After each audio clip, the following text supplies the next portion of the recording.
The wait is finally over. UFC 250 Freedom is here. We doubted this event, whatever happened, but we actually are 1 week away. I can't believe the event is actually here. We're actually having a UFC event at the UFC White House lawn. That's kind of crazy. I can't believe this is actually happening, but here we are. And we're about to start UFC 250 Freedom, this crazy ass event with the very first fight of the night. We got Diego Lopes versus Steve Garcia.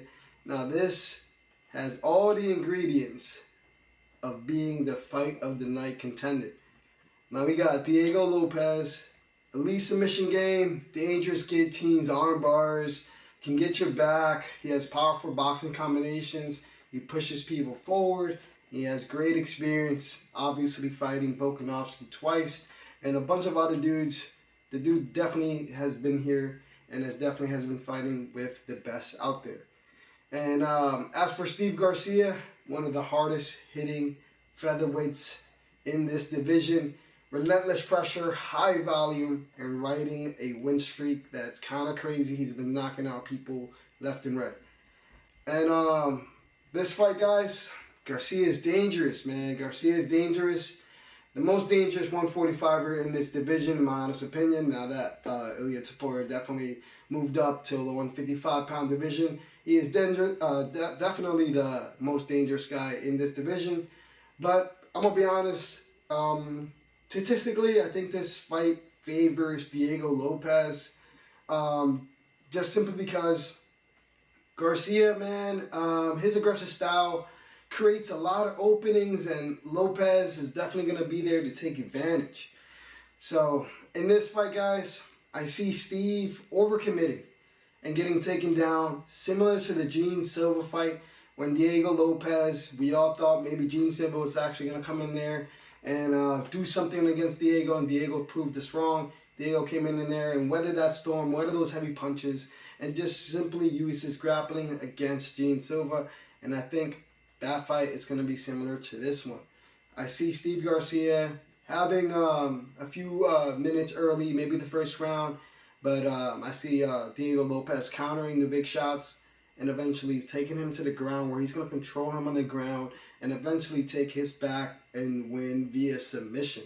Yeah, you heard it here. Submission. I got Diego Lopes just simply taking him down, weathering that storm, like I said, taking him to deep waters, and eventually submitting him in the late rounds, possibly second or third round. Don't get me wrong, Steve Garcia is really good. Definitely has knockout ability that can definitely take Diego's head off, but I'm going to go ahead and lean with the pick of Diego Lopes by submission. Now, next fight up, we got Nickal versus Nickal Daukaus. Now, this one, pretty fascinating matchup. We got an elite wrestler versus an elite Brazilian Jiu-Jitsu artist. Now, this one's kind of simple, but of course fascinating, because you got to see if Nickal can pretty much avoid the submission attempts from Nickal Daukaus, because we all know Nickal is going to take him down.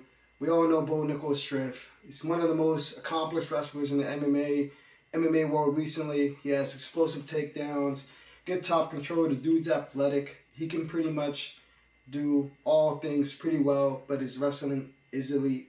And yeah, his striking continues to develop. Recently he just had kick KO Rodolfo Ferreira. Don't get me wrong, Rodolfo Ferreira isn't really the greatest stand-up striker, but he went in there and had kick KO'd his ass straight to sleep. But anyway, speaking about Rodolfo Ferreira, that fight is similar to this one, where Rodolfo Ferreira is known for being a Brazilian Jiu-Jitsu black belt with dangerous submission arsenal, and Nickal Daukaus is also one of those guys. Nickal Daukaus, like I said, black belt in Jiu-Jitsu, has 11 career wins via submission, dangerous chokes, strong positional awareness, and submission threats. And this guy, if it gets to the ground, he can have one shot, assuming Nickal makes one mistake. And that is all that it takes. But we're going to go ahead and lean Nickal. I got faith. The dude's going to avoid those submission attempts. All you have to do is take him down and simply do that. Avoid those submission attempts. hammer those big shots. And even if it stays standing on the feet, Bo Nickal should be alright. I think Bo Nickal has better stand-up than Nickal Daukaus. Nickal Daukaus isn't really the greatest when it comes to stand-up. Neither is Bo, but let's be real, neither is Cal. But anyway, when it comes to experience, Bo got it. When it comes to wrestling, Bo got it. And the striking, it's a toss-up.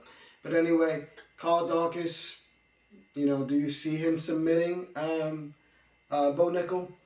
No, not really. Neither do I. This is Bo Nickal's chance to make a name for himself in the White House. He is American. So is Kyle. But we're going to go ahead with the wrestler who's been making a name for himself in Bo Nickal to get it done via decision.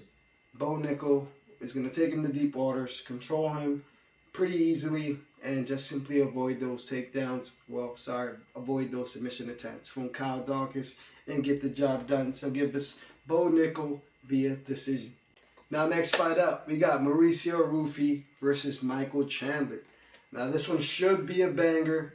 Mauricio Ruffy is fast, dynamic, unpredictable striker. He got that counter stance from the floor. He likes to use spinning moves and a whole bunch of counters, kind of like a sniper. He likes to get right in there and put your lights out. And as for Mike, the dude's entertaining. The dude's a powerful, explosive wrestler with solid durability. In this fight, guys, you guys know the question. Can Nickal Chandler fight smart for once and use his wrestling? If he does, he has a solid chance to make this fight competitive. We all seen that BSD fight where he fought Ruffy. He took him down, and Ruffy pretty much had no answer to him on the ground game. So, obviously, Nickal Chandler, if you can do that, you can make America proud in this fight, you being the American going against the Brazilian. But, man, we can't count on that. To be quite honest with you guys, we can't count on that. Nickal Chandler has low IQ when it comes to this fight game. The dude's an idiot. He comes out here and just tries to entertain the world. And this being the biggest stage to do it on, you got to bank on him doing exactly that. Going in there and try to put on a show for the people, for the public, for the White House, for the Trump, for everyone in the White House. He's going to try to make a show. And for that being alone, I'm taking Ruffy. He's faster, he's sharper, he's a dangerous striker. And like I said, we can't count on Mike to use his wrestling in this fight. Let's be real. So Ruffy's going to land the better shots. He's going to go in there and clean Nickal Chandler in the White House. So give me Mauricio Ruffy to win by knockout, possibly in the second or third round. But, hey, like I said, if Mike uses wrestling, competitive fight. But we all know he ain't. Mauricio Ruffy by knockout. Now, next fight up, we got knockout legend Derrick Lewis versus young, up-and-coming prospect and Josh Hokit, who just finished beating Curtis Blades in one of the best fights of the year so far. In this fight, guys, we all want Derrick Lewis to win, right? Let's be real. It's at the White House. One of our favorite fighters. He's American. He can get in there and get another knockout. And again, yeah, he leads the UFC in knockouts. But is it going to happen here? I don't think so. I don't think Derrick Lewis can do it now. He's 41. He's been outworked in the past. His durability is kind of getting questionable. And yeah, he tends to give up on himself. And now he's facing Josh Hokit, a guy who's like super athletic. We all know his background now. 49ers, practice squad fullback, or whatever the fuck he was. But the dude's very athletic. And yeah, now he's going against Derrick Lewis. And Josh Hokit is very athletic. In this fight, guys, I expect it to be a banger. Like I said, we should expect a finish from either side. Josh Hokit has to avoid the power of Derrick Lewis. Derrick Lewis can definitely point his lights out. And if if Josh Hokit comes in here and fights like he did with Curtis Blades, there is a fair shot that Derrick Lewis comes in out of nowhere and just knocks him out with that power in his hands. Because let's be honest, Josh Hokit can't afford to take those similar punches like he did with Curtis Blades. If he even gives Derrick Lewis that chance, man, you're going to get dropped. Let's be real. So you got to be a lot smarter in this fight. and I got him being a little bit smarter in this fight. I got him using his wrestling to take down Derek Lewis. Derek Lewis in the past has struggled against wrestlers. He can't figure it out. He's basically a knockout or bust, let's be real. And again, he's 41.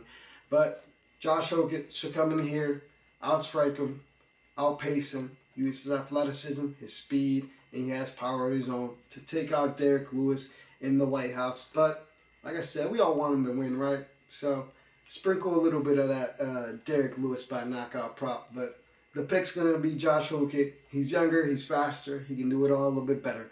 So give me Josh Hokit to get it done by knockout. Now next fight up, we got Sean O'Malley versus Amin Zahabi. Now in this fight, it's a striker versus striker matchup. They gave Sean O'Malley what he wanted.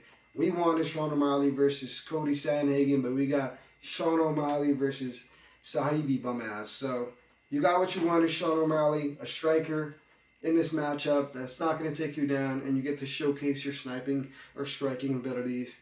We all know Sean O'Malley is pretty much going to outstrike him on the feet, and Zahabi's not going to be able to do anything, and we'll see what happens. I mean, Zahabi, I guess, can shoot for a takedown if he starts bitching, but I don't see that happening. This fight is going to be a stand-up affair for the most part.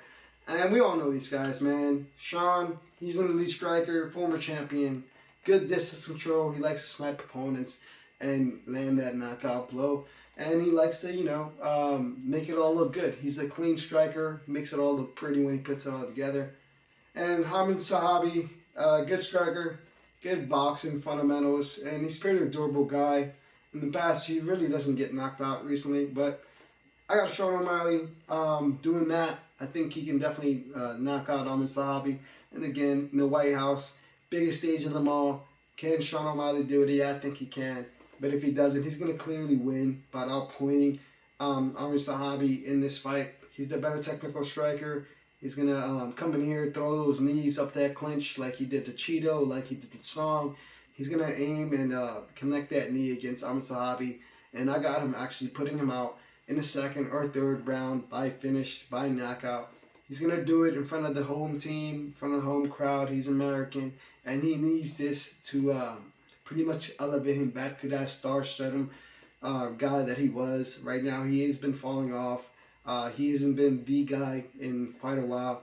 But this is your perfect opportunity to do so. Sean O'Malley, you should come in here and do your thing and win via knockout against Hamid Zahabi. So Sean O'Malley is the pick. Hamid Zahabi is just a solid striker, pretty durable. So I won't be surprised if he lasts all three against Sean O'Malley. But give me Sean O'Malley to get it done by knockout in the White House. The American's going to get it done. Now, next fight up, we got Alex Pereira, the co-main event versus Ciryl Gane. Now, this one is probably the most trickiest fight to predict in this fight card. They're fighting here for the interim heavyweight title. Winner gets Tom Aspinall. We all know that. And we all know we want to win. We all want Shama, Alex Pereira to get it here and get it done against Ciryl Gane. But this one's going to be pretty hard, man. Alex Pereira, elite kickboxer, devastating left hook, devastating calf kicks, incredible knockout power he carries into the fight.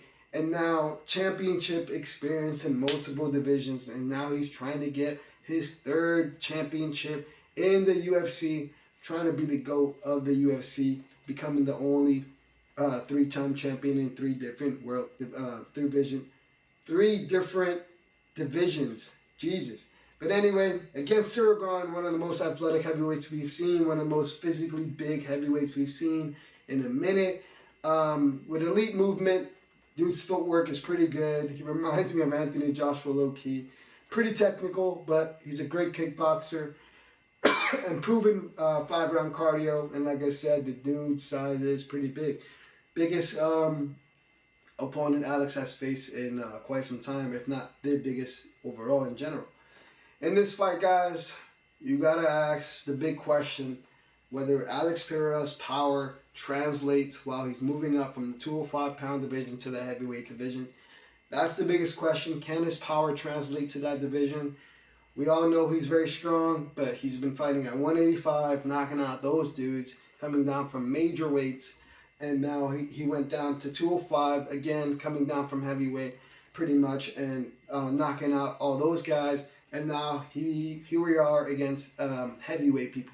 People around his size, people around his weight. So that's the big question. Can that power translate? Honestly, I think it can. I think he could definitely has a fair shot to knock out Ciryl Gane in this fight. And then the way I see this fight honestly playing out, I see Ciryl Gane pretty much taking this fight to the deeper rounds, to the round 3, to the round 4, because the dude is difficult to hit. He doesn't really get hit. He has he has a long reach advantage, and in this fight, he's definitely going to use it. We're all seeing Alex Pereira kind of low-key struggle against a nice crisp jab. We all seen those videos where he's kind of sparring, and pretty much he's getting hit with multiple jabs, so trying to move his head around. And I think in this fight, he is going to struggle against Ciryl Gane's nice jab, probably those 1-2s. We're going to see it early where Ciryl Gane is landing those nice shots, and we're going to be questioning if Alex Pereira is actually going to be winning this fight. But later on, as the fight continues, I got those leg kicks adding up and neutralizing Ciryl Gane's movement. You're going to get a little slower, and I see Alex Pereira's game plan is going to be the more explosive guy, to get in there and not be so technical like Ciryl Gane. Ciryl Gane, he likes to go in there, but sometimes he's a little bit too cautious, and he lacks that finishing ability, finishing instinct when he hurts his opponents. He likes to kind of just outpoint you until he got you. But in this one, Alex Pereira is going to go in there, and I see him landing that big shot, possibly in the 3rd, possibly in the 4th round. When Ciryl Gane slows down, I see Alex Pereira picking up that pace and landing that big shot and becoming that 3rd-time champion, breaking the record in the UFC and solidifying himself in the UFC as the GOAT in this sport. Man, it's going to be a good one. But yeah, man, I simply see Alex Pereira just landing those big shots as the time goes on. Like I said, Ciryl Gane fights a little bit too cautious for me, and I see Alex Pereira coming in here and simply starching him with that iconic left hook of his, and he's going to get him out of here by knockout in the late rounds. We all want him to win. This pick's low-key biased. We all know that, but he's the dog, and we can't pass up on that legendary guy in Alex Pereira to get the win. So that's the pick, boys. Alex Pereira by knockout in maybe the 4th round, to be precise. Let's get that dub. Shama. Now for the last fight, the main event of the night, we got Ilia Topuria versus Justin Gaethje. The biggest fight of them all at the White House. We got the American and Justin Gaethje, the gritty, always durable, always pushing forward Justin Gaethje versus the undefeated Ilia Topuria, the freaking legend killer himself, Ilia Topuria. And we all know, guys, let's make this one quick. Justin Gaethje, America wants you to win. We want you to win. But you are way too hittable, and Ilia Topuria is that guy. No glaze, the dude is that guy. He's going to come in here and knock out Justin Gaethje within 2. We all know it. Everyone knows it. The world knows it. But we're all wishful hoping and praying that Justin Gaethje surprises the world and shocks the world in the White House, being the American that got chosen to be the main event of the White House card. This one's going to be epic, but we all know Ilia Topuria is him. He's going to come in here and knock out Justin Gaethje within 2. Let's be real. Justin Gaethje is durable, but no one has survived against Ilia Topuria. He is the better overall complete fighter. And Justin Gaethje is kind of like your typical bar fight guy. Goes in there and throws, likes to get hit, and pretty much moves forward like zombies. But no one's going to move forward against Ilia Topuria. The dude has knocked out the best in Alex, in Max, in Charles, and he is going to knock out Justin Gaethje at the White House. It's about to be epic. It's about to be crazy. The White House card, this Sunday, 8 o'clock. Don't miss it. It's about to be the best event this year so far. I'll see you guys later. Thanks for watching. A like is greatly appreciated. And I'll see you guys in the next video, baby. Peace.